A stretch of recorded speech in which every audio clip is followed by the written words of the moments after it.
HEYINCAR Plus Smart AI Box. This actually came in some really heavy-duty shipping packaging, which I was surprised. You know what to expect, brown paper bag, but this was actually really good, bubble wrap secured, and it was actually wrapped in a like a little transparent, seal, keep the dust out if it's stored in a warehouse. Let's go ahead and unbox this thing. All right, so slide out, and I mean, this thing is tiny. This is about the size of a garage remote. It's super small. I mean, that is cool. SD card slot, Type C, that's what I'm talking about, not that USB Type A or whatever.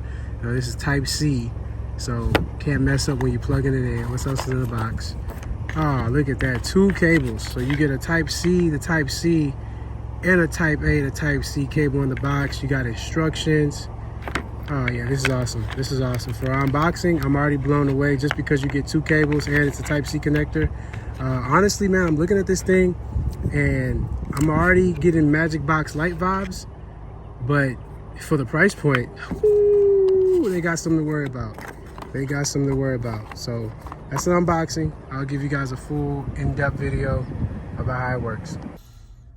Looks like we got a winner, man. So the HEYINCAR box, priced cheaper than the Magic Box Lite, gives you full screen, CarPlay, Android Auto, Android experience, right? So that's a win-win.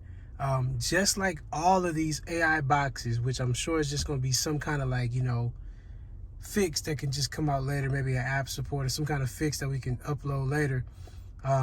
There's no way in the F-150, the Bronco, the 12-inch screen has like a side infotainment little bar that tells you stuff.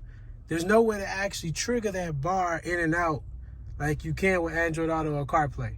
So what that means is you have to actually switch to that device. Like on this car, you got the phone list.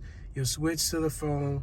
You switch back to the Smart AI box, and bam, then you will have it. It'll notify this thing to dip out.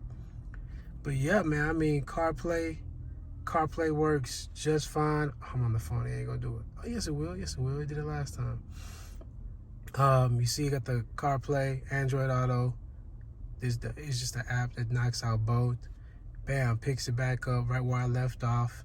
Like I said, in traditional fashion, there's an arrow right here that lets me, open up and do all this stuff and make it full screen, not full screen.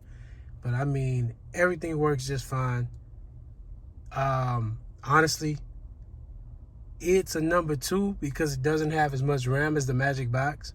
But the Magic Box being $400 almost, and this being under $100, A1. This is my top tier recommendation. I tell everybody, go for it. This is what you want. Thanks. All right, so back again. We're in the system. Things are working. I really want to capitalize on giving you guys insight on this video. Insight as, okay, yes, this is an Android system that allows you to utilize CarPlay and Android Auto. Everyone knows that portion. But I really want to capture a few things. One of the main things I want to bring up is I love this anywhere kind of taskbar, get you back to the home page. Awesome. That is bomb. Having that gives you flexibility just in case you get stuck in a settings page or anything like that. It's a floating way to get back. So that's one. 2, I want to highlight the boot time. This thing takes less than 10 seconds to get up and running. That's usually around the same time it takes for wireless CarPlay to activate, and this usually beats it. So, bomb number 2. Number 3, man, I keep saying it, price point. What you get full Android for this price point. I can come back here, and if you hit this, you actually leave like normal.